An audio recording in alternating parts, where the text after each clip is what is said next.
Last class में देखा था हम लोगों ने कंपैरिजन और टॉर्क कैलकुलेशन देखा था और एंगुलर मोमेंटम का डेफिनेशन याद होगा। टॉर्क होता है मोमेंट ऑफ फोर्स और एंगुलर मोमेंटम क्या होता था? Moment of linear momentum. R cross f torque है, मींस आर क्रॉस एफ का मतलब मोमेंट ऑफ फोर्स, वैल्यू होता है फोर्स इनटू परपेंडिकुलर डिस्टेंस, याद होगा।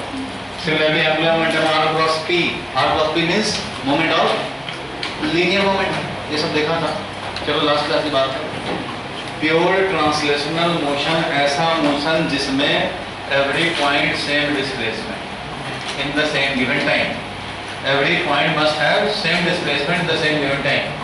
रोटेशनल मोशन किसी बॉडी का होता है जब बॉडी हमारा किसी फिक्स एक्सिस ऑफ रोटेशन के बाद के अराउंड हमारा मोशन कराओ, सीलिंग फैन का motion. If axis of rotation जिसके अराउंड मोशन हो रहा है वो अगर फिक्स हो तो रोटेशन प्योर रोटेशन। और इस प्योर रोटेशन वाले बॉडी का हर point, every point is in circular motion. Circular motion हम लोग एक पार्टिकल के लिए जनरली यूज करते हैं, रोटेशनल मोशन पूरे बॉडी एज ए होल के लिए। सीलिंग फैन का मोशन सर्कुलर मोशन नहीं बोलेंगे, सीलिंग फैन का मोशन रोटेशनल मोशन है, बट सीलिंग फैन के एक पार्टिकल का मोशन, एक पॉइंट का मोशन देखें तो उसका सर्कुलर मोशन। ठीक है, दोनों में ये डिफरेंस है। सर्कुलर मोशन एक पार्टिकल इलेक्ट्रॉन सर्कुलर मोशन में, ठीक है, लेकिन एक रॉड या सीलिंग फैन उसको सर्कुलर मोशन ना बोल करके रोटेशनल मोशन बोलते हैं। रोटेशनल मोशन में जितने भी बॉडी के पार्टिकल्स हैं वो सारे सर्कुलर मोशन में हैं। चलो कोई बात नहीं, इंट्रोडक्टरी बात हम लोगों ने देखा था फर्स्ट क्लास में, इसका छूटा हो कवर कर लिया होगा। सेकेंड नंबर पेज पे देखने जा रहे हैं। आज का जो टॉपिक है पूरे में अगर देखें तो जिनके क्लास जिनके पहले टेस्ट में आ रहे हैं 10 सितंबर के पहले, उनके लिए मैंने ये 2-3 क्लास लगाया था। मोमेंट ऑफ इनर्शिया का लगाया था, प्योर रोटेशन का आज लगाया था और कल कंबाइंड मोशन का लगाया था। तो उनके लिए तो ये है। बाकी ये वाला था कंपेयर करना है एंगुलर मोमेंटम, सेंटर ऑफ मास देखना है हम लोग को। सेंटर ऑफ मास आज का टॉपिक है। सेंटर ऑफ मास मैंने लिख कर दिया था ना, शेड्यूल दिया था, उसमें सेंटर ऑफ मास फाइंड करना आज का टॉपिक है। तो इसलिए सेकंड नंबर पेज सबसे पहले है what do you mean by rigid body. ठीक है, रिजिड बॉडी किसको बोलते हैं? तो ऐसा बॉडी जो मॉलिक्यूल्स अपने पॉइंट पे रिजिड हो, मीन सॉलिड। सॉलिड समझो, कोई भी सॉलिड, लिक्विड में रिजिड नहीं होते। लिक्विड का कोई भी सिस्टम हो वो रिजिड बॉडी नहीं बोला जाएगा, ना ही गैसियस सिस्टम। किसको बोला जाएगा रिजिड बॉडी? जो कि सॉलिड हो, जिसको डिफॉर्म करना इजी नहीं हो। डिफॉर्मेशन समझो उसका नेग्लिजिबल है, फोर्स लगाए तब भी वो डिफॉर्म ना हो, ऐसा तो होता नहीं है। कोई बॉडी परफेक्टली रिजिड बॉडी नहीं होगी, क्योंकि हर बॉडी में फोर्स लगाओगे, इवन इफ वो स्टील का क्यों ना हो, फोर्स लगाएंगे तो कुछ ना कुछ डिफॉर्मेशन होगा। लेकिन अगर वो ऐसे डिफॉर्मेशन को हम लोग नेग्लेक्ट कर पाए, इतना कम डिफॉर्मेशन कि नेग्लेक्ट कर पाए, तो वो बॉडी को हम लोग रिजिड बॉडी समझते हैं। ठीक है, पढ़ो क्या लिखा है आंसर में। What do you mean by rigid body? Answer जोर से पढ़ो।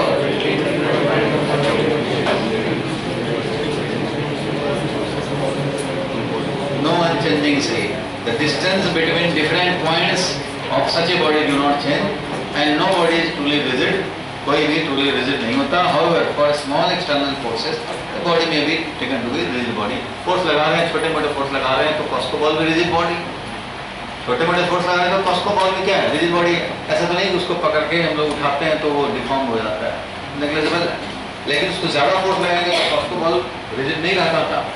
तो इसलिए जब फोर्स यानी कि डिफॉर्मेशन नेग्लिजिबल हो, स्टील है तो बड़ा फोर्स लगाओगे तो नेग्लिजिबल डिफॉर्मेशन, तो वो रिजिड बॉडी। जितना ज़्यादा उसका फिक्स शेप एंड साइज रहे, दैट इज डिफॉर्मेशन जितना डिफिकल्ट हो, उतना ही वो रिजिड बॉडी परफेक्ट की तरफ टेंड करेगा। लेकिन परफेक्टली रिजिड बॉडी कोई होता नहीं। ठीक है, तो रिजिड बॉडी का ही हम लोग, इस चैप्टर का नाम है rigid body dynamic system of particle and rigid body, ऐसा भी system of particle and rotational motion, NCERT का चैप्टर का नाम है। ये एससी वर्ग में इस चैप्टर का नाम है रोटेशनल डायनामिक्स। क्या नाम है? Rotational dynamics. क्योंकि हम लोग रोटेशनल डायनेमिक्स ही डील करेंगे इस चैप्टर में, काइनेमेटिक्स डील नहीं करने जा रहे। लेकिन एनसीईआरटी में ये चैप्टर का नाम है, तो किसी बॉडी में होता है, किसी बुक में नाम होता है rigid body dynamics.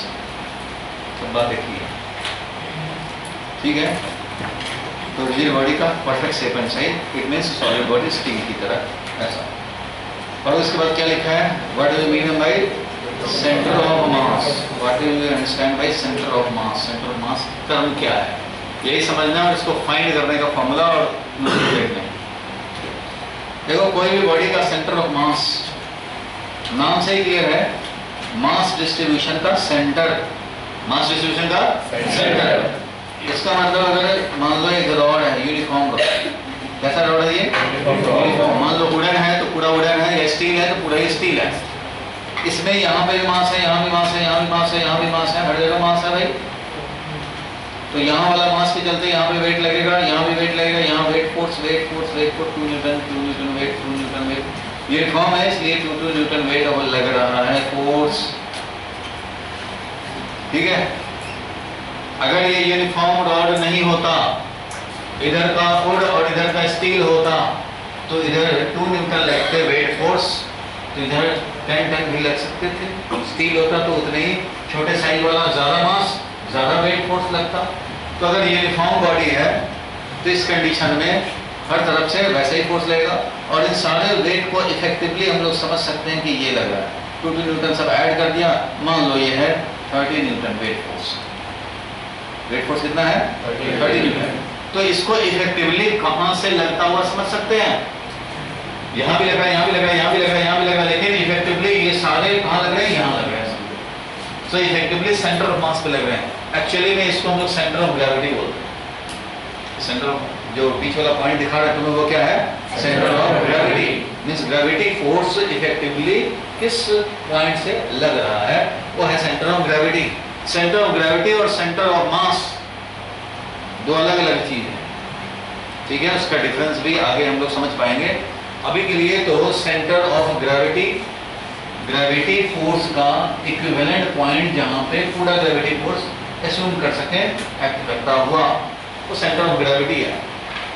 Centre of मास थोड़ा अलग है, लेकिन अभी इस छोटे मोटे ऑब्जेक्ट के लिए, छोटे मोटे ऑब्जेक्ट के लिए मतलब बहुत बड़ा ऑब्जेक्ट हो तब हमारा उस ऑब्जेक्ट का सेंटर ऑफ मास और सेंटर ऑफ ग्रेविटी अलग अलग होगा। या ऐसे छोटे मोटे मास हैं तो उसके लिए सेंटर ऑफ मास और सेंटर ऑफ ग्रेविटी सेम ही होगा। फिर से बताऊं, centre of gravity and centre of मास थोड़ा सा डिफरेंट है और कुछ सिमिलरिटी भी है। पहले क्लियर कर ही देता हूं क्या सिमिलरिटी है। देखो अगर ये यूनिफॉर्म रॉड है तो इसको अगर हम लोग हॉरिजॉन्टल में है, बीच में मतलब बोल रहा हूं कोई, तो खड़े रहोगे पूरे क्लास बाहर निकल जाओगे। अब देखो इसमें हर जगह से वेट फोर्स काम कर रहे थे, इफेक्टिवली यहाँ कर रहे थे। हॉरिजॉन्टल पोजीशन में ये रॉड था, कैसा था ये, हॉरिजॉन्टल पोजीशन में। अब इसको हमें हॉरिजॉन्टल रखते हुए ही हैंग कर देने, हैंग कर देने, थ्रेड से स्ट्रिंग लगाओ और हॉरिजॉन्टल रॉड का हॉरिजॉन्टल ही बैलेंस बनाओ। तो ये स्ट्रिंग यहाँ लगाना चाहिए, यहाँ लगाना चाहिए, ये यहाँ 1 2 3 कहाँ लगाना चाहिए, 2 पे लगाना चाहिए। यहाँ पे अगर स्ट्रिंग होगा तो इसको बैलेंस कर सकता है। इसका मतलब सीधा ये हो गया, देखो अगर ये रॉड है, नॉर्मल फोर्स यहाँ लगाएं कि यहाँ लगाएं कि यहाँ लगाएं, तो कहीं नहीं लगा सकते ऐसे ही। अगर नॉर्मल यहाँ लगा रहे हैं तो इसको बैलेंस कर पा रहे हैं। क्यों? क्योंकि इस पे जितने इफेक्टिव फोर्स लग रहे हैं वेट के, यहाँ भी 2 न्यूटन 2 न्यूटन 2 न्यूटन 2 न्यूटन लग रहे हैं ऐसे, ये सारे इफेक्टिवली इस पॉइंट से लगते हुए हैं, एक्ट कर रहे हैं। तभी तो हमने इसके अगेंस्ट नॉर्मल लगाया फिंगर से और वो बैलेंस कर लिया। यहाँ नॉर्मल लगा के तो बैलेंस नहीं कर पाएंगे। क्यों? क्योंकि इफेक्टिवली वेट फोर्स तो यहाँ लग रहा है, तो हमें यहीं लगा के बैलेंस करने पड़ेंगे। ऐसे नहीं हो पाएगा बैलेंस। यहीं पे लगाओगे नॉर्मल तो बैलेंस हो पाएगा, या फिर यहीं पे लगाएंगे स्ट्रिंग तो टेंशन के थ्रू हम लोग वेट फोर्स को काउंटर बैलेंस करेंगे और ये हॉरिजॉन्टल का हॉरिजॉन्टल रह जाएगा। समझ गए? It means gravity force is acting effectively from this point. इसी के अगेंस्ट लगाओगे तो बैलेंस बनेगा, नहीं तो नहीं बनेगा। इसलिए ये है सेंटर ऑफ ग्रेविटी पॉइंट। क्या है ये? सेंटर ऑफ ग्रेविटी है। mg force, mg force weight force, weight force हमेशा सेंटर ऑफ ग्रेविटी पे ही लगता है। अब देखो सेंटर ऑफ मास का मतलब होता है मास डिस्ट्रीब्यूशन का सेंटर। जिस तरह से इधर मास है वैसे ही इधर मास है, तो ये होगा सेंटर ऑफ मास।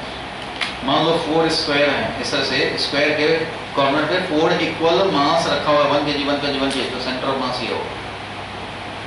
अगर रिंग रखा है तो इसका सेंटर ऑफ मास ये होगा। सेंटर ऑफ मास मतलब पूरे बॉडी का मास कहाँ कंसंट्रेटेड, समझ लें कि इधर ना तो इधर जस्ट इधर हमारा कुछ जैसा है वैसा ही इधर हो, वैसा ही इधर हो, वैसा ही इधर हो, वैसा ही इधर हो, तो सबको यहाँ समझ सकते सिमेट्रिकल।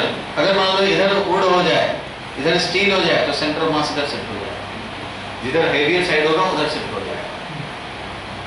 अगर मान लो ये हाफ इधर वुड का हो और इधर हाफ स्टील का हो जाए, तो क्या यहाँ से स्ट्रिंग लगाने से बैलेंस होगा?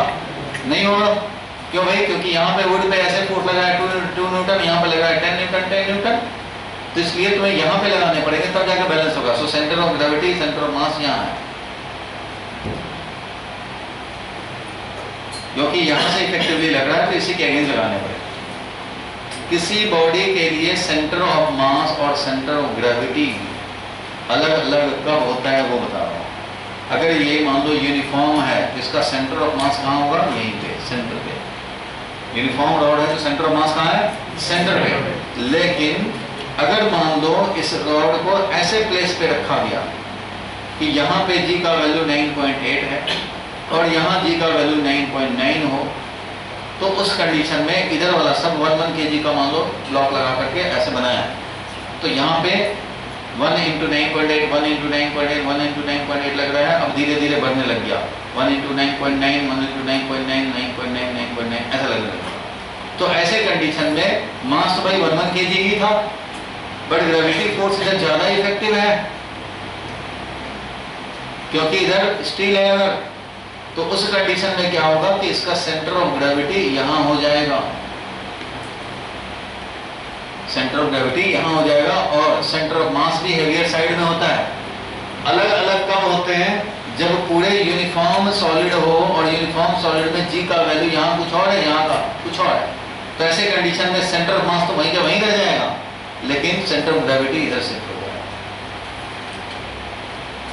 अगर ये यूनिफॉर्म रॉड है, मास का डिस्ट्रीब्यूशन अगर यूनिफॉर्म है, इधर से भी निकाल दिया जाए तो यूनिफॉर्म है, जैसा इधर वैसा इधर, तो इसका centre of mass exactly mid point पे होगा, ठीक है।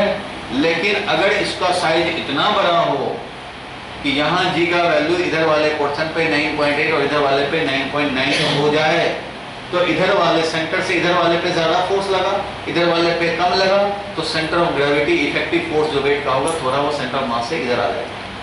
आएगा कि नहीं आएगा? तो इसलिए यहाँ हो जाएगा सेंटर ऑफ ग्रेविटी, क्योंकि जी का वैल्यू अलग अलग होने से, जबकि मास डिस्ट्रीब्यूशन यूनिफॉर्म है। मास डिस्ट्रीब्यूशन क्या है? यूनिफॉर्म है, बट एक ही बॉडी के डिफरेंट पार्ट पे जी का वैल्यू अलग होने से इधर का वेट कम रह गया, इधर का वेट ज्यादा हो गया, तो सेंटर ऑफ ग्रेविटी इधर आ जाएंगे, पर सेंटर ऑफ मास यहीं रहेंगे। वो कब होगा? जब बॉडी का इतना बड़ा साइज हो कि इसी के बॉडी के डिफरेंट पार्ट पे जी का वैल्यू डिफरेंट हो जाए। तो छोटे मोटे बॉडी में क्या यहाँ जी अलग अलग नहीं है? अलग अलग नहीं है, तो यहाँ जैसा लगेगा वैसे ही यहाँ लगेगा, तो CM/CG सेम, तो CM/CG सेम होगा। लेकिन इतना ज्यादा बड़ा हो कि एक इक्वेटर पे है मान लो, दूसरा कहीं और जा रहा है, तो उस कंडीशन में क्या हो जाएगा? CM अलग, और जिधर ग्रेविटी फोर्स ज्यादा, जिधर जी इफेक्टिव ज्यादा होगा उधर हमारा CG शिफ्ट हो जाएगा। मीनिंग क्लियर होगा? सेंटर ऑफ मास को जी से मतलब नहीं होता, उसको सिर्फ मास डिस्ट्रीब्यूशन से मतलब है। अगर मास जैसा इधर वैसा इधर, तो सेंटर ऑफ मास ये है, उसको जी नहीं देखना है। सेंटर ऑफ ग्रेविटी को जी देखना है, सेंटर ऑफ ग्रेविटी को क्या करना है? जी देखना है। मास भले ही हमारा ऐसे है यूनिफॉर्म, बट यहाँ जी ज्यादा है, 9.9 है, यहाँ पे 8.9 है, तो उस कंडीशन में यही मास यहाँ पे ज्यादा वेट, वही मास यहाँ पे कम वेट, तो सेंटर ऑफ ग्रेविटी यहाँ नहीं रहेगा, यहाँ हो जाएगा। यहाँ पे स्ट्रिंग लगाओगे तब बैलेंस कर पाओगे, तो CG अलग हो जाएगा। तो अलग होने का CM/CG कब अलग होगा? जब बॉडी का साइज इतना बड़ा हो कि बॉडी के ही एक पार्ट में कुछ और जी है, दूसरे पार्ट में कुछ और जी है, तब CM/CG अलग होगा, अदरवाइज CM/CG सेम होगा। इसलिए छोटे मोटे ऑब्जेक्ट के लिए CM एंड CG सेम है, ठीक है।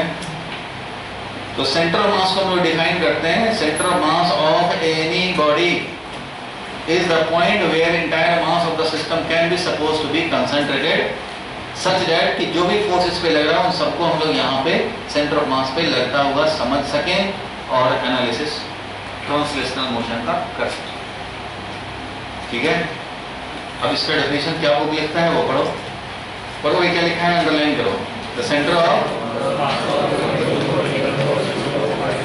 is a point where whole mass of the body or the system may be considered to be concentrated. Moreover, motion executed by the system of particle, that is rigid body, remain unaltered when the forces acting on the given system are applied directly at the center of mass of the system. मतलब सारे force को हम लोग centre पे suppose कर सकें लगता हुआ और उसका मोशन अनअफेक्टेड रहे। ठीक है, जो ट्रांसलेशनल मोशन होना वैसा ही हो, बट फोर्स को हम लोग एक जगह फोकस कर सकें एक ही पॉइंट पे, उस पॉइंट को बोलेंगे सेंटर ऑफ मास। मतलब अभी देखो रॉड वाले एग्जांपल में ये फोर्स सबको एक पॉइंट पे फोकस हम लोग कर सकते हैं, 2 kg 2 न्यूटन करके आ गया 30 न्यूटन, और ये इधर से टेंशन का फोर्स लग गया ये भी 30 न्यूटन। इसको कहीं नहीं लगा सकते, सेंटर ऑफ मास पे ही लगा पाओगे, तब जाकर के ये काउंटर बैलेंस करेगा। तो ये बन गया सेंटर ऑफ मास या सेंटर ऑफ ग्रेविटी, दोनों हमारा सेम ही होगा क्योंकि ये छोटा मोटा रॉड है। ठीक है, और हर पॉइंट पे जी का वैल्यू सेम है। CM CG डिफरेंट तभी होंगे जब एक ही बॉडी के डिफरेंट पार्ट पे जी का वैल्यू क्या हो, जी का वैल्यू डिफरेंट हो। ऐसे नहीं होता है, ऐसे नहीं बनता, सुस्त रह करके काम नहीं होता। डायग्राम बनाओ जल्दी से। डेफिनेशन तो लिखा हुआ है और यही डेफिनेशन आप याद रखो, center of mass of any system is the point where entire mass of the system can be, लिख दूँ नॉर्मल वर्ड्स में लिख देता हूँ। चलो लिखो, डायग्राम बनाओ जल्दी से।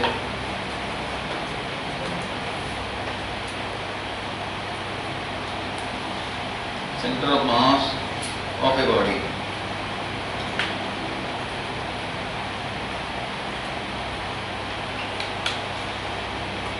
भाई पीछे वाले तो रहे साथ मत बैठो, पूरा गैप बनाओ, जब बनाओ भाई पूरा आगे निकल के आ जाने दो, आगे निकल के आ जाए, इधर बैठे।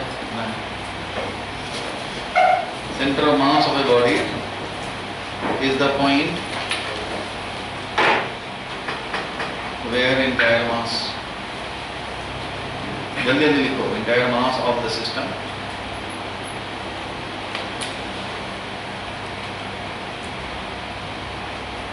can be supposed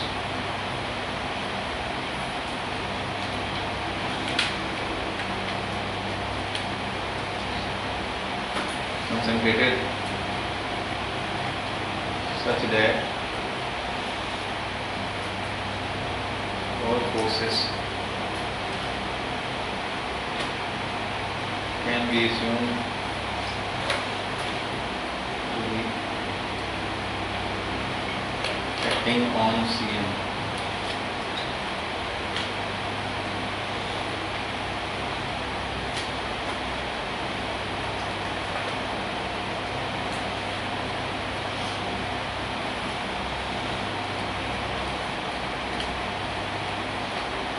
मोशन हमारा अनअफेक्टेड है। इसको निकालने का सेंटर ऑफ मास कैसे निकालें, उसके लिए फॉर्मूला है, फॉर्मूला समझेंगे।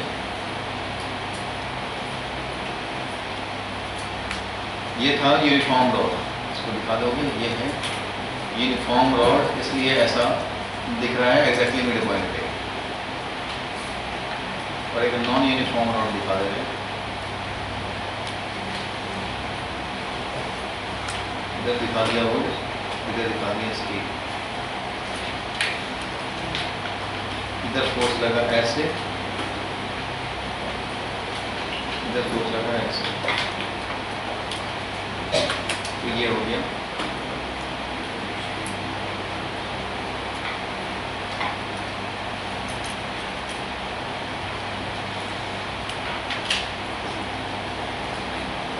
और small objects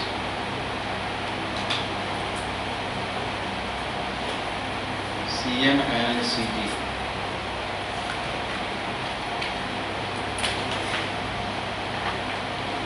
remains same.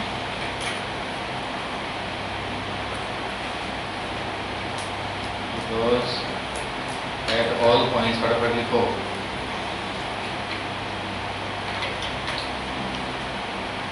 at all points of the object, value of G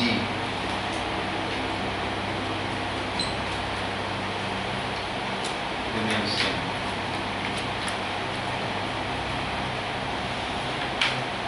आगे एक क्वेश्चन आएगा, what is difference between CMCG, तो उसमें नोड़ा हाईलाइट करेंगे डिफरेंस को।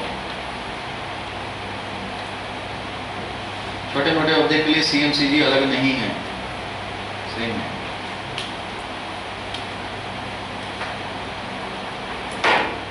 ठीक है, यहाँ तक आगे बढ़ते हैं भाई। सेंटर ऑफ मास निकालने पे क्वेश्चन आते हैं, तो उसको देखा जाए।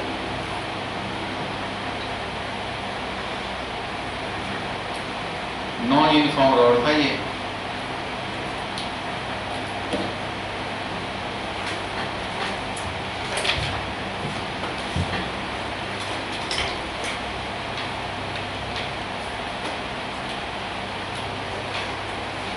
ठीक है। वुडन पार्ट कम फोर्स लगेगा, ग्रेविटी का फोर्स कम लगेगा, इफेक्टिव वेट कम हो गया, इधर इफेक्टिव वेट ज्यादा हो गया, इसलिए से हेवियर साइड में शिफ्ट हो जाता है सेंटर ऑफ मास। अगर मान लो ये पाइप है, यूनिफॉर्म है, तो सेंटर पे है। अब क्या करें, एक तरफ से इसमें गीली मिट्टी बनाया और एक तरफ से डालना शुरू कर दिया इसमें, तो डाल के यहाँ तक भर दिया, तो क्या हो गया, इधर हेवियर साइड हो गया। तो अब यहाँ से जो थ्रेड लगा रखा था वो इसको बैलेंस नहीं कर पाएगा, क्योंकि अब centre of gravity, centre of मास यहाँ नहीं है। देखो इधर का मास कम है, इधर का मास ज्यादा है, तो सेंटर ऑफ मास बीच में नहीं होगा, इधर आ जाएगा, तो इधर शिफ्ट हो जाएगा। तो हेवियर साइड की तरफ सेंटर ऑफ मास लाई करता है। फॉर्मूला ऐसा ऑब्टेन करेंगे हम लोग, फॉर्मूला जो होता है उसको यूज कर रहे हैं, समझने हैं, और इसको डिराइव करना का भी आता है। अभी डेरिवेशन से मतलब नहीं रखेंगे, अभी समझेंगे फॉर्मूला। अगर तुम्हें निकालना है x coordinate of centre of मास, कोई बॉडी है मान लो, क्या ये कोई बॉडी है, इसका एक्स कोऑर्डिनेट निकालना चाहते हो तो कैसे निकालोगे। देखो यहाँ अगर मान लो कोऑर्डिनेट सिस्टम है, एक्स एक्सिस, वाई एक्सिस, इधर जेड। अगर ऐसा है तो इस कंडीशन में निकालना क्या है, क्या निकालना है, x coordinate of centre of मास अगर निकालना चाहते हो तो होगा, इसमें तो बड़े सारे पार्टिकल भाई, M1 है, M2 है, M3 है, M4 है, बहुत सारे हैं। M1 x1 एक्स कोऑर्डिनेट है, M2 का x2 एक्स कोऑर्डिनेट है, M3 का वैसे अगर x3 है एक्स कोऑर्डिनेट, तो सेंटर ऑफ मास का एक्स कोऑर्डिनेट होगा M1 into x1 plus M2 into x2 plus M3 into x3 plus and so on, ऐसे ही करते जाएंगे, Mn into xn, Mn into xn, n particle है, divided by total mass of the system. Total mass का मतलब हो गया M1 plus M2 plus M3 plus M4। Similarly अगर y कोऑर्डिनेट निकालने हो सेंटर ऑफ मास के, क्या निकालना है, y कोऑर्डिनेट, तो फर्स्ट वाले पार्टिकल उसका देखो y कोऑर्डिनेट क्या है, y1। सेकेंड वाला पार्टिकल उसका y कोऑर्डिनेट देखो। सिमिलरली सारे पार्टिकल का देखते जाओ, डिवाइडेड बाई क्या करेंगे, M1 plus M2 plus M3, इस तरह से फॉर्मूला मिलेगा, that is total mass. z coordinate निकालोगे तो क्या होगा, वैसे ही M1 Z1 plus M2 Z2। अगर सीधा पोजीशन वेक्टर निकालना है सेंटर ऑफ मास का तो होगा M1 R1 plus M2 R2 divided by M1 plus M2। पूरा आइडिया क्या में लिख दें पोजीशन वेक्टर, तो ये सिर्फ x कोऑर्डिनेट निकालना होगा तो only x coordinate, y coordinate निकालना है तो M1 Y1 M2 Y2 करने पड़ेंगे, z कोऑर्डिनेट में M1 Z1 करने पड़ेंगे, और अगर सीधा position vector i j k में चाहिए तो M1 into 2i plus 3j plus 4k, M2 into x2 i cap plus y2 j cap plus z2 k cap, M3 into x3 i cap y3 j cap और z3 k cap divided by total मास। समझ गए। तो इसलिए x coordinate के लिए x coordinate में बात करते हैं, इस पे कुछ क्वेश्चंस देखने हैं। पढ़ो क्या लिखना है, if having position vector r1 and r2 then position vector of center of mass is m1 r1 plus m2 r2 divided by m1 plus m2 and for a system of n particle system, तो r coordinate क्या हो जाएगा centre of mass का, r position vector m1 r1 plus m2 r2 plus m1 rn, ऐसे करके mn rn divided by m1 plus m2 plus m3, ये है mn ठीक है, इस तरह से लिख सकते हैं। नेक्स्ट पेज पे देखोगे तो जो मैंने लिखा वो लिखा हुआ है, the coordinates of centre of mass of n particle system में बी एक्सप्रेस्ड एज, क्या लिखा है बताओ, x coordinate of centre of mass, बोलो m1 x1 प्लस, बोलो डिवाइडेड बाई टोटल मास। ये है किसके लिए, तो मैंने बताया था कि दो तरह के सिस्टम होते हैं, एक होता है डिस्क्रीट और एक होता है कंटिन्यूअस। सुना है कि नहीं?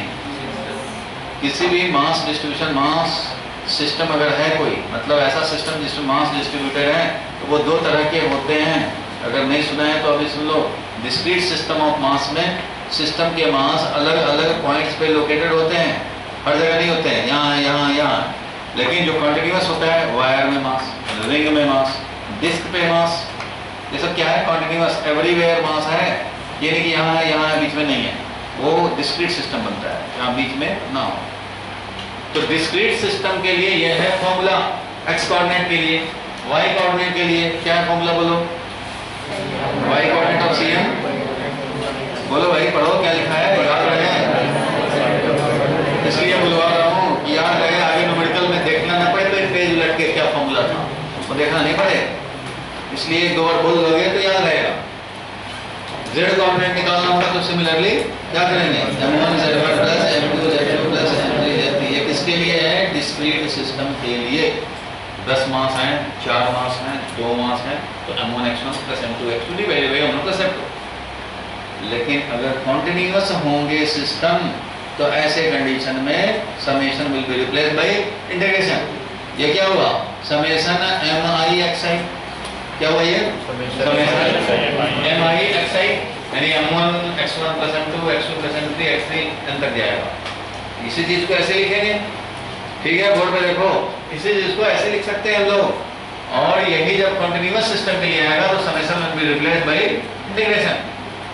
mi will be replace by dm, क्योंकि हर एलिमेंट का अपना अपना एक्स कोऑर्डिनेट है। तो ये एलिमेंट dm इसका एक्स कोऑर्डिनेट, ये एलिमेंट dm इसका एक्स कोऑर्डिनेट, प्लस ये dm इसका एक्स कोऑर्डिनेट, तो वैसे ही कर रहे हैं, dm into इसका एक्स कोऑर्डिनेट, फिर नेक्स्ट dm इसका एक्स कोऑर्डिनेट, नेक्स्ट dm इसका, सबको ट्रांसफॉर्म कर रहे हैं, दैट इज इंटीग्रेट कर रहे हैं। तो x dm divided by mi मतलब dm, ये मिल गया टोटल मास। सो अगर कंटिन्यूअस सिस्टम हो तो एलिमेंट लेंगे, एलिमेंट का मास dm इनटू उसका x कोऑर्डिनेट, और ऐसे ऐसे को इंटीग्रेट करेंगे तो मिलेगा। कंटिन्यूअस का भी थोड़ी देर बाद उसका प्रैक्टिस करेंगे, आज तो फाइंड कर रहे हैं। तो कंटिन्यूअस के लिए ये बन जाएगा सिस्टम, और इधर है डिस्क्रीट, लिख लो जैसे लिखो। लिखो क्वेश्चन, लेफ्ट हैंड साइड पे, पेज नंबर 2 के लेफ्ट हैंड साइड पे एक स्क्वायर बनाएंगे, स्क्वायर के कॉर्नर पे रखेंगे,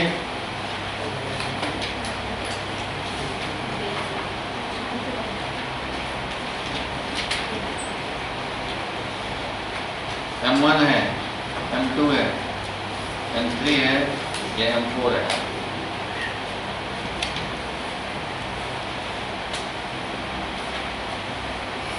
भाई मैं रोल नंबर भेज दूंगा व्हाट्सएप में, किसका किसका होमवर्क नहीं पूरा है, ठीक है, बैठ जाओ, बैठे रहो, मैं होमवर्क भेज दूंगा किसने नहीं किया है। ये है कोऑर्डिनेट सिस्टम, L लेंथ है स्क्वायर का, निकालना है हमें x coordinate of centre of mass and y coordinate of centre of मास।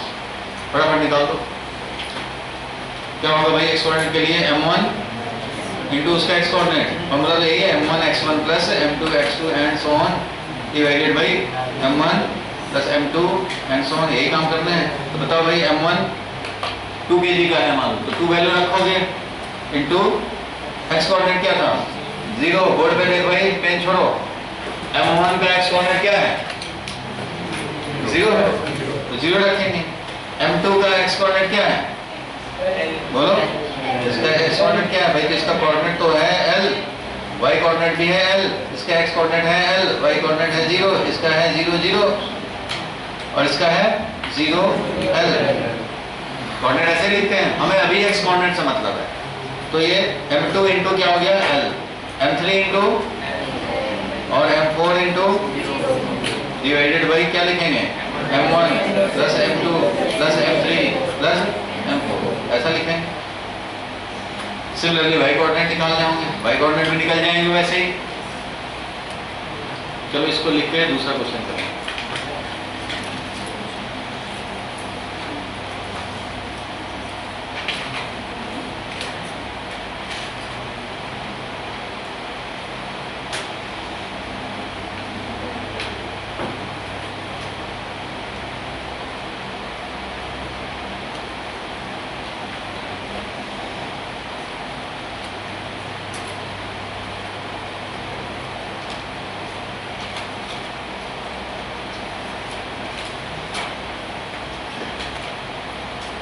तरह से x axis and y axis है।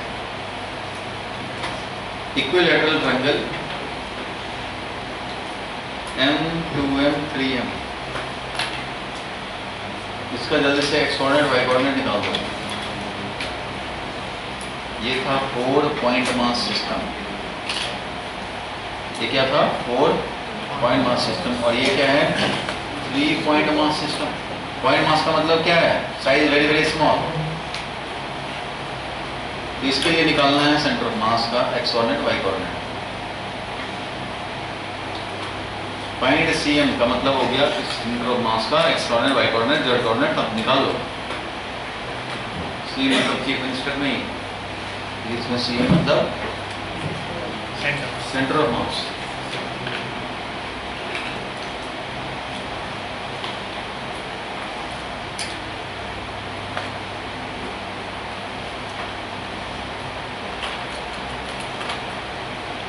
क्या हो जाएगा बताओ,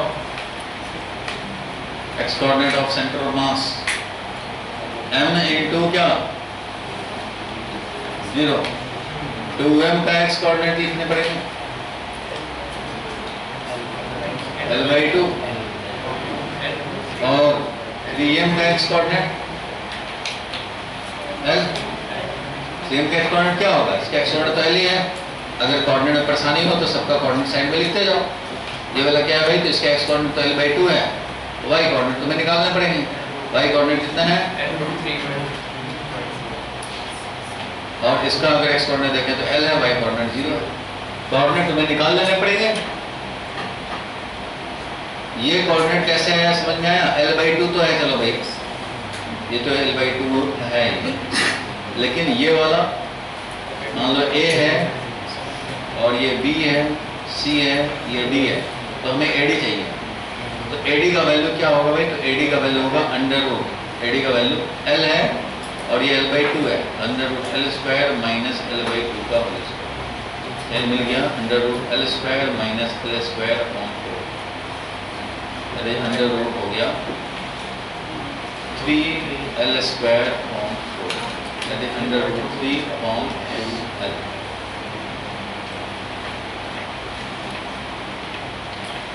हो जाएगा बराबर तरफ से AD का वैल्यू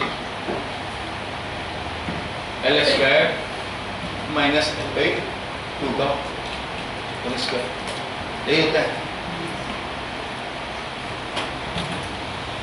3m का हो गया divided by m plus 2m plus 3m। तो बताओ x कोऑर्डिनेट और सेंटर ऑफ मास क्या मिला, ml plus 3ml divided by 6m, ये हो गया 4ml बाई 6m, तो 2/3l, यही मिल गया 2/3l। तो y कोऑर्डिनेट निकाल दो।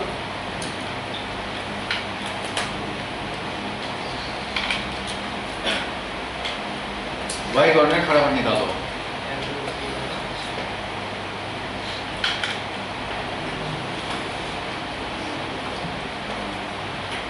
जल्दी करो, y कोऑर्डिनेट निकालो। निकल गया, y कोऑर्डिनेट का वैल्यू कितना आया, तो y कोऑर्डिनेट के लिए m इंटू 0 किया होगा। फर्स्ट वाला का y कोऑर्डिनेट तो 0 है, सेकेंड वाले का y coordinate 2m into 3/2l और प्लस 3m वाले का तो y कोऑर्डिनेट 0 है, divided by 6m, total mass इसलिए तुम्हें मिल गया 2 कैंसिल हो गया और √3/6 √3/6 L ये आया। तो y coordinate of centre of mass √3/6 L।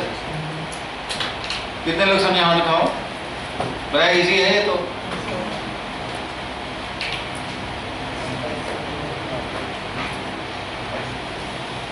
चलो ये तो डिस्क्रीट सिस्टम है। अगर मान लो इसको, कई बार ऐसा होता है कि हम लोग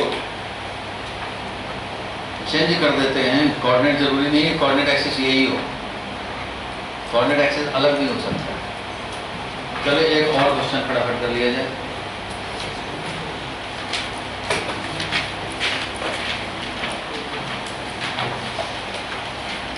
फोर मास है, m 2m 3m 4m। Board पे ध्यान दे पीछे वाले, और जल्दी निकालना है, जो जल्दी करेगा उसको मिलेंगे चिप्स। क्वेश्चन अभी कंप्लीट नहीं हुआ है। L है स्क्वायर, ये है A, ये है B,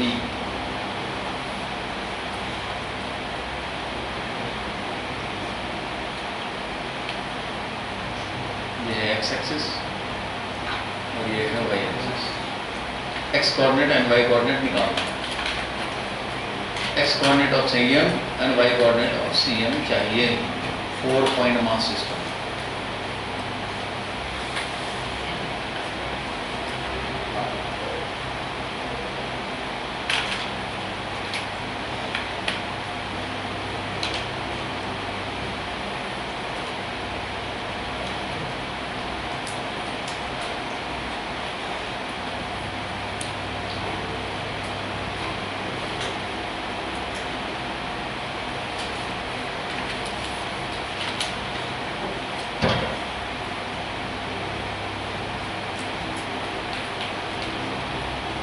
स्क्वायर के कॉर्नर पे रखा हुआ है।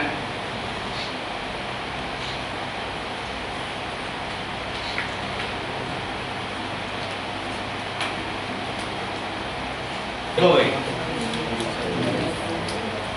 m का क्या लिखा? x कोऑर्डिनेट a, m का x कोऑर्डिनेट क्या है? ये है। सिमिलरली 2m का x कोऑर्डिनेट क्या होगा? 2m का x कोऑर्डिनेट है a प्लस l। 3m का x कोऑर्डिनेट क्या है? 3m का बोलो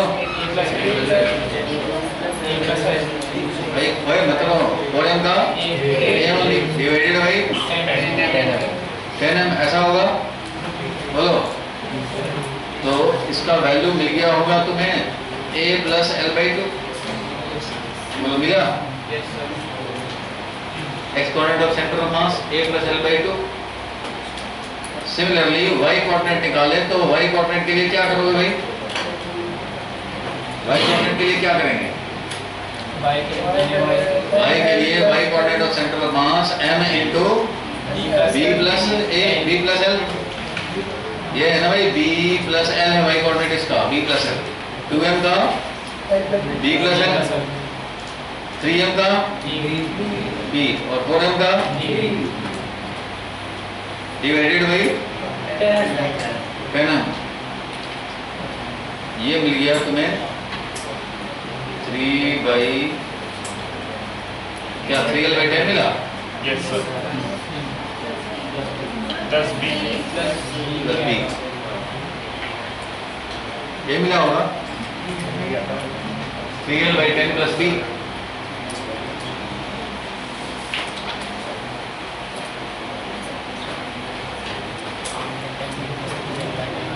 आप सोचेंगे, सुनो, आप सोचेंगे कि ये जो कैलकुलेशन हुआ तो मैंने तो ऐसे दिखाया m इंटू उसका x कोऑर्डिनेट, 2m इंटू उसका x coordinate, 3m x coordinate, 4m का x coordinate divided by 10m किया, और फिर मैंने डायरेक्ट ये लिख दिया a प्लस l/। फिर इसमें भी डायरेक्ट मैंने अंदाजा लगाया ना कि 3l/10 और प्लस b। कैलकुलेट नहीं करने गया आगे क्या है। तो वैसे ही आपको थोड़ी देर बाद आपको एक क्लू पॉइंट मिलेगा जिससे कि आप डायरेक्ट ऐसे वाले क्वेश्चन में लिख पाएंगे, डायरेक्ट भी लिख सकते हैं। फॉर एग्जांपल एक क्लू तो तुम्हें अभी बता दूं कि ये m 2m 3m 4m है, m और 4m 5m इधर है और 2 और 3m 5m इधर है, 5m इधर 5m इधर, तो centre of mass exactly mid point होगा, तो इसलिए l/2 ऐड होगा, a प्लस l/2 करेगा, क्योंकि इस वाले सिस्टम में 5m इधर है 5m इधर है, तो यहीं पे होगा बीच में। अगर किसी पॉइंट से जितना इधर हो उतना ही इधर हो मास, तो मिड पॉइंट पे ही आएगा। तो उस बेसिस पे अभी आगे पढ़ेंगे हम लोग कुछ प्रॉपर्टी ऑफ सेंटर ऑफ मास, तो पता लग जाएगा। लेकिन अभी जो फंडा देखो उसके नीचे लिखा हुआ है फॉर्मूला के बाद some facts regarding centre of mass of a system लिखा हुआ है ना। फर्स्ट फैक्ट क्या लिखा हुआ है? Centre of mass of a two particle system always lie on the line joining the two particles and somewhere in between the particles. तो ये तो होगा ही बस। देखो M1 है M2 है, एक और चीज इसमें याद दिला दूं तुम्हें, सेंटर ऑफ मास जो तुमने निकाला, अगर ये सेंटर ऑफ मास हम लोग ये वाला एक्स एक्सिस और ये वाई एक्सिस होता, ठीक है, मान लो ये m है, 2m था, 3m था, 4m था ना, m 2m 3m 4m, ध्यान देना। अगर हमने इससे भी इंपॉर्टेंट एक प्रॉपर्टी निकल के आता है, अगर ये एक्स एक्सिस होता, ये वाई एक्सिस होता, तो x coordinate of centre of मास क्या होता?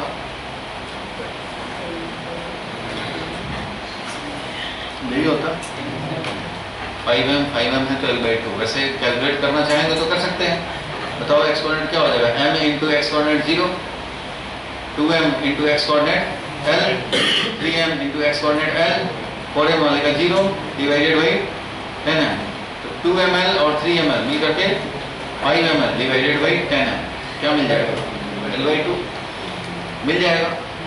सिमिलरली अगर y कोऑर्डिनेट इसका निकालते हो तो वैसे ही करोगे, m0 3m0 ये, और m इंटू l और plus 2m into l, 2m into l, m into l, इनका तो 0 0 डिवाइडेड बाई 10m, ये होगा y कोऑर्डिनेट। तो क्या मिल जाएगा? l/10। इसका मीनिंग क्या हुआ वो समझो। अगर जब तुम्हें मिल गया अब सेंटर ऑफ मास का एक्स कोऑर्डिनेट और वाई कोऑर्डिनेट, तो अकॉर्डिंग टू दिस हम लोग लोकेट करें सेंटर ऑफ मास को कहाँ है।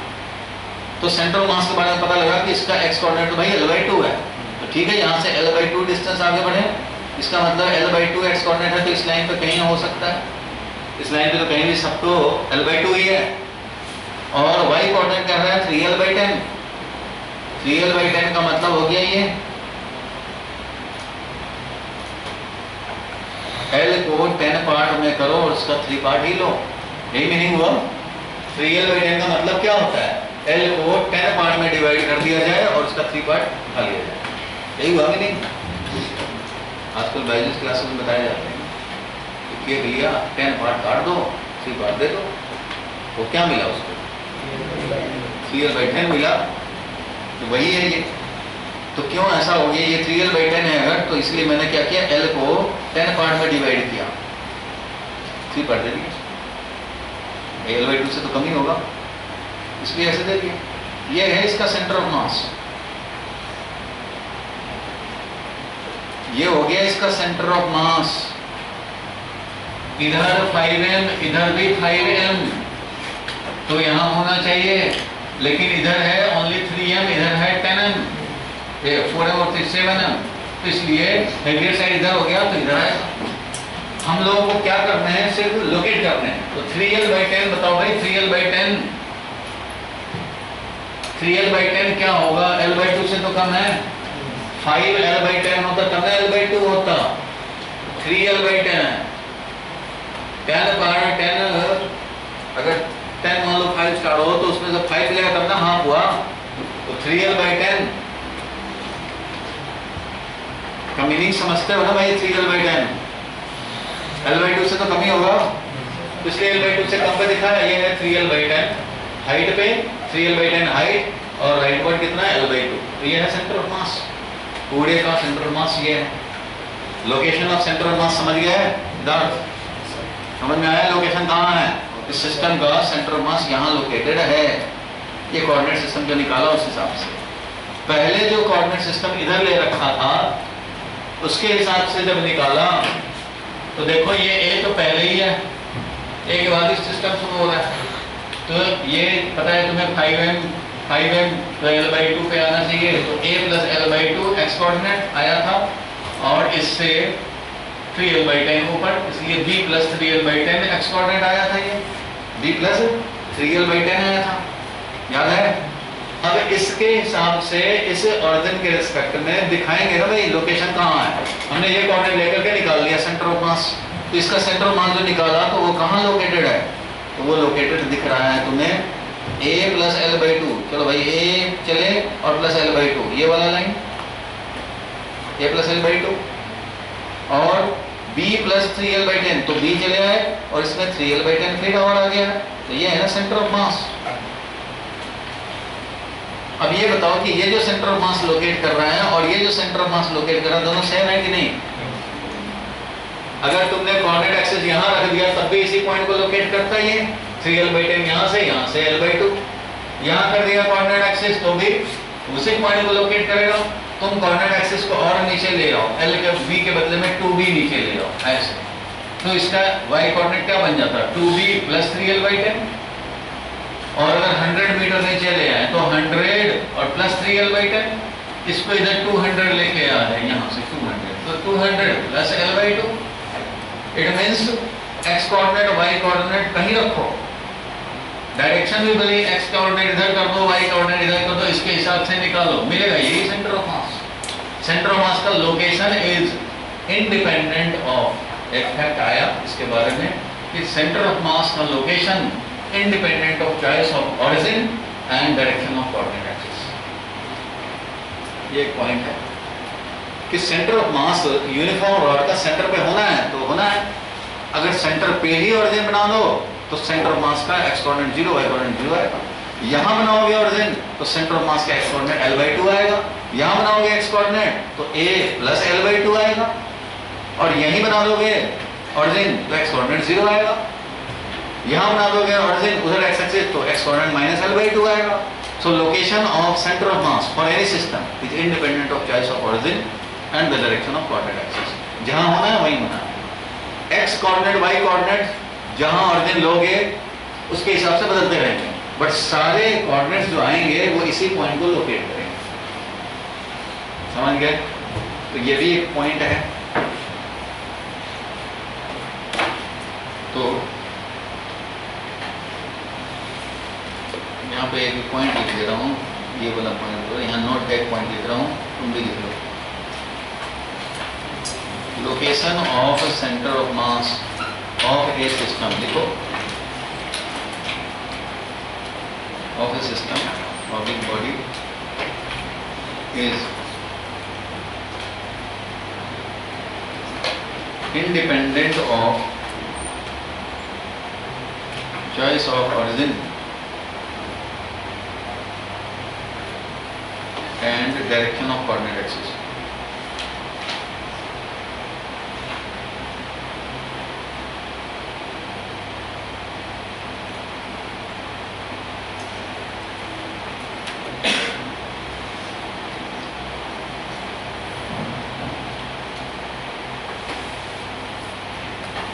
m है, 2m है, 3m है, 4m है। पढ़ाई के टाइम में सीरियसली लिया करो, नहीं तो फिर मजाक भी बन जाओगे।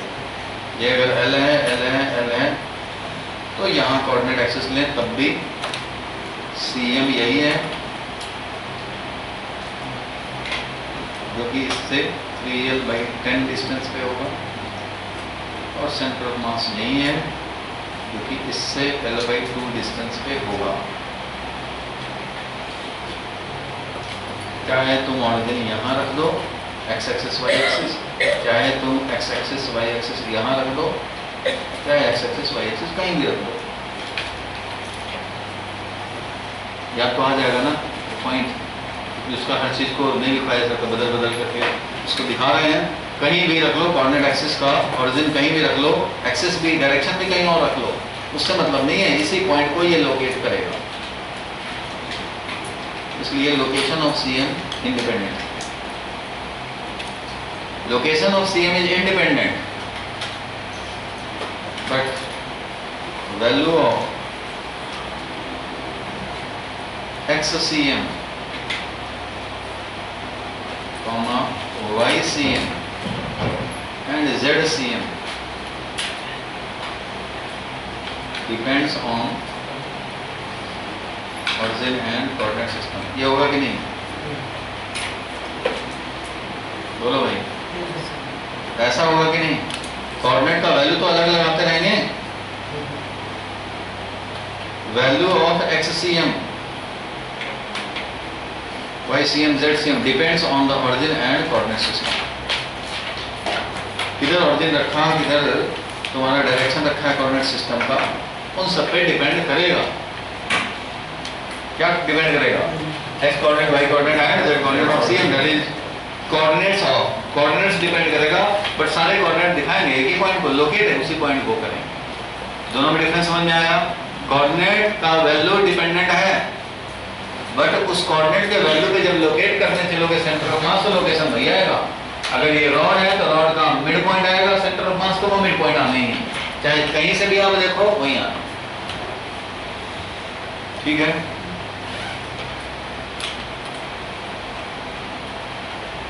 क्यों भाई बुकलेट में क्यों लिखा?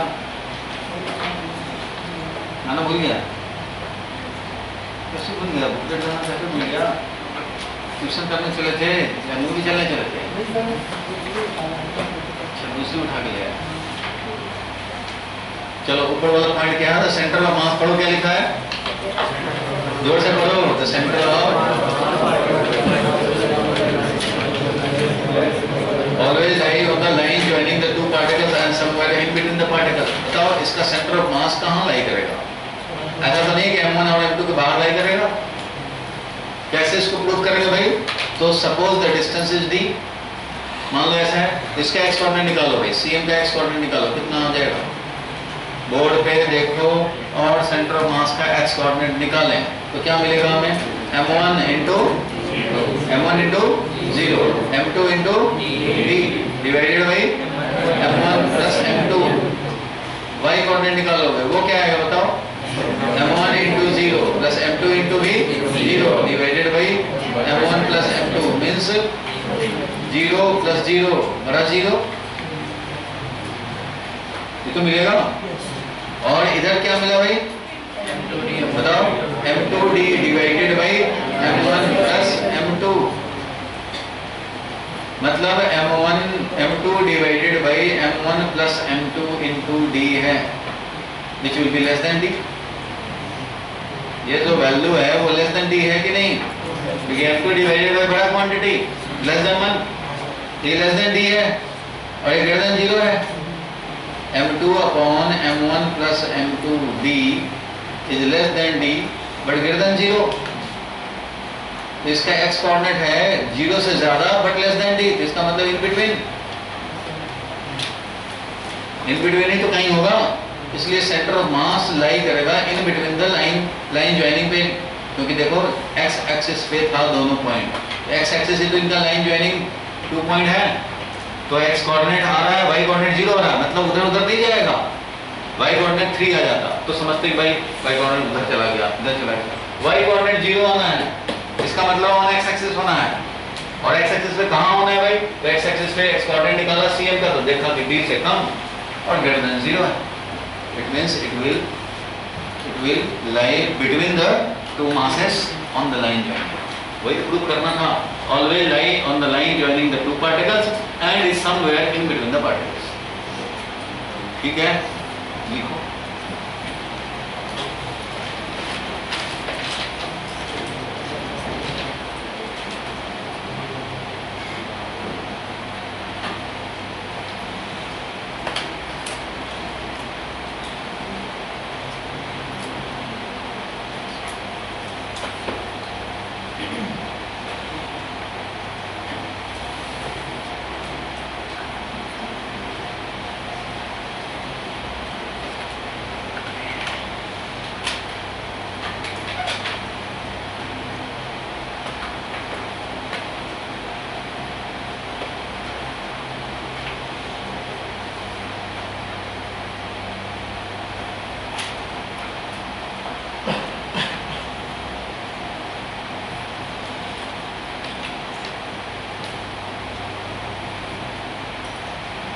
ये जो पॉइंट लिखा हुआ है इसको कट मार दो, इसकी जरूरत नहीं है।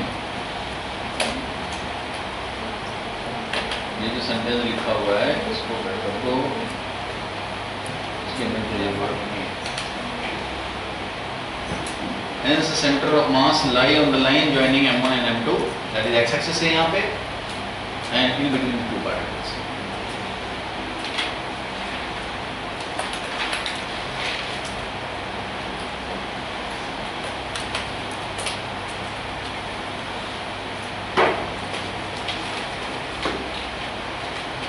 ये XCM जो था वो ये आया।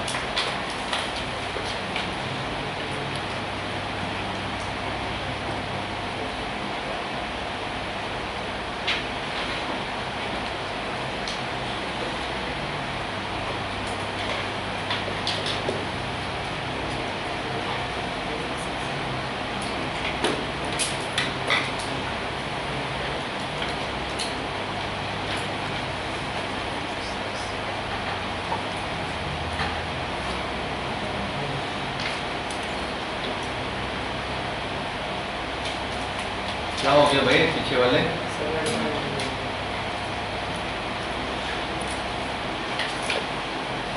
चलो ये लिख लिए, खड़े हो जाए सब लोग एक बार। सेंटर ऑफ मास फाइंड करना देखा हम लोगों ने, और ये देखा कि ऑन द लाइन ज्वाइनिंग होता है। जब भी आएगा on the line joining two particles है और इन बिटवीन है, तो ये वाला चीज दिखा दोगे। एक्स कोऑर्डिनेट निकाल दो, वाई कोऑर्डिनेट एक्स एक्सिस पे ले लिया दोनों। वाई एक्सिस पे अगर लोगे तो वाई कोऑर्डिनेट आएगा, एक्स कोऑर्डिनेट 0 हो जाएगा। ठीक है, ऑन द लाइन ज्वाइन दिख रहे हैं main points of centre of मास। क्या देख रहे हैं? जोर से बोलो, क्या देख रहे हो? फिर से बोलो। अब एक और पॉइंट देखेंगे, बैठ जाओ भाई। एक और पॉइंट देखा जाए, नेक्स्ट पेज पे देखो सेंटेंस लिखा हुआ है। क्या लिखा हुआ है देखो, क्या लिखा है पढ़ो।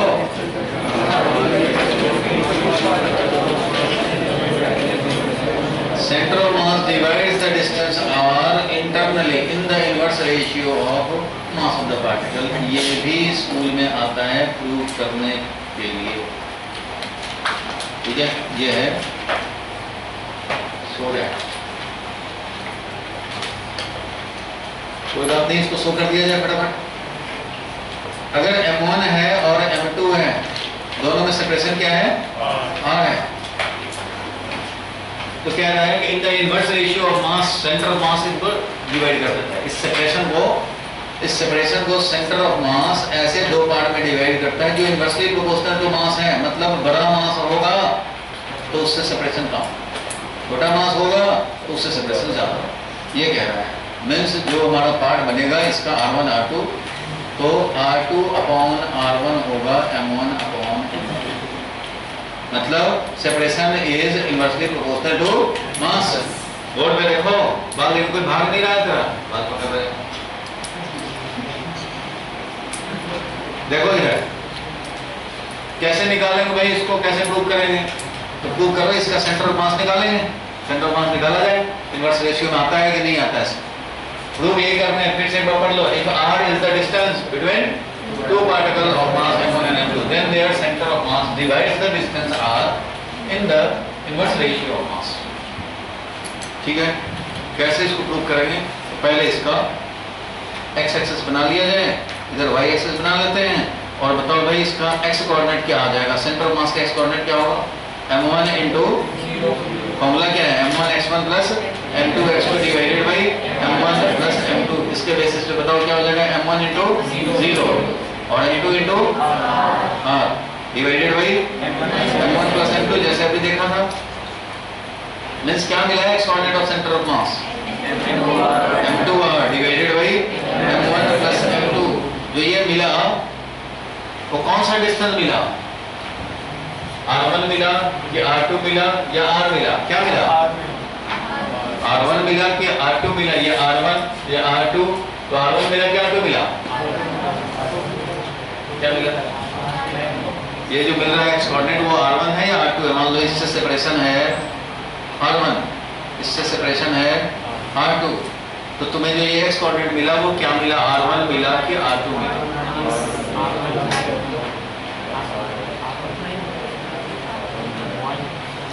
सर हमें पॉइंट मिल गया ना सेंटर ऑफ मास का। सेंटर ऑफ मास पॉइंट मिला। मैं पूछ रहा हूँ ये एक्स कोऑर्डिनेट जो निकाला वो क्या मिला? ये एक्स कोऑर्डिनेट r1 है या r2 है? नहीं बता सकते? नहीं बता सकते? सर दोनों एक साथ नहीं मिले भाई ये जो एक्स कोऑर्डिनेट आया वो r1 है या r2 है? r1, क्योंकि ये एक्स कोऑर्डिनेट मिला मींस सेंटर ऑफ मास का एक्स कोऑर्डिनेट क्या है वो मिला, और ऑरिजिन तुम्हारा यहाँ है तो यहाँ से डिस्टेंस मिला। ऑरिजिन जब तुम्हारा यहाँ है तो यहीं से डिस्टेंस एक्स कोऑर्डिनेट 5 मिला, तो 5 क्या है? ये है ना, ऑरिजिन से डिस्टेंस मेजर करोगे ना भाई, और ऑरिजिन कहीं m1 पड़ा हुआ है, इसका मतलब m1 से डिस्टेंस मिला ना तुम्हें, ऑरिजिन से मिला। ये जो मिला है एक्स कोऑर्डिनेट वो क्या मिला? इसके ऑरिजिन से एक्स कोऑर्डिनेट मिला। देखो m1 × 0 लिखा था तुमने, यानी यहाँ है m2 × r लिखा था, और इसके बेसिस पे जब सेंटर ऑफ मास का एक्स कोऑर्डिनेट मिला तो वो मिल गया ये। तो ये जो मिला है x coordinate of centre of मास, तो ऑब्वियसली इसका एक्स कोऑर्डिनेट है सेंटर ऑफ मास का एक्स कोऑर्डिनेट, तो इसका मतलब ऑरिजिन से ये डिस्टेंस है। ठीक है, तो ऑरिजिन से ये डिस्टेंस है, ऑरिजिन m1 पे, तो m1 से भी डिस्टेंस हुआ, तो वही तो r1 है।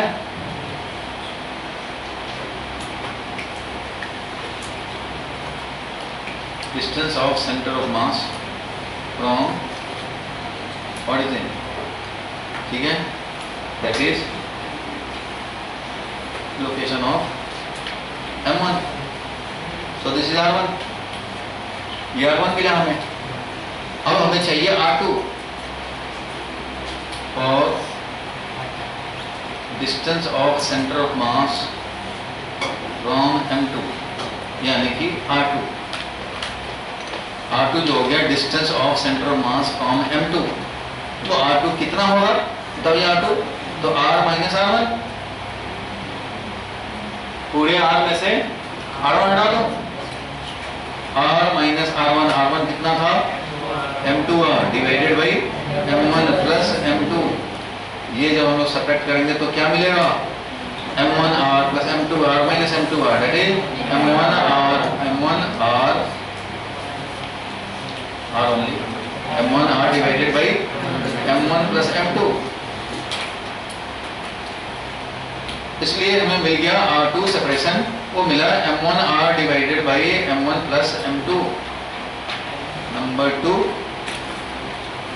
और एक है नंबर 1। r1 भी पता लग गया, सेंटर ऑफ मास का m1 से सेपरेशन, सेंटर ऑफ मास का m2 से सेपरेशन, तो r1 upon r2, r1 upon r2 करेंगे तो क्या लिखेंगे बताओ? m2r डिवाइडेड बाई m1r, बाकी तो कैंसिल हो गए, और r भी कैंसिल हो गए, क्या मिला? m2 upon m1, it means r1 upon r2 is m2 upon m1। इसका मतलब क्या हुआ? सेपरेशन इज सेपरेशन, सेपरेशन लिखें, r लिखेंगे तो पूरा समझ जाओगे।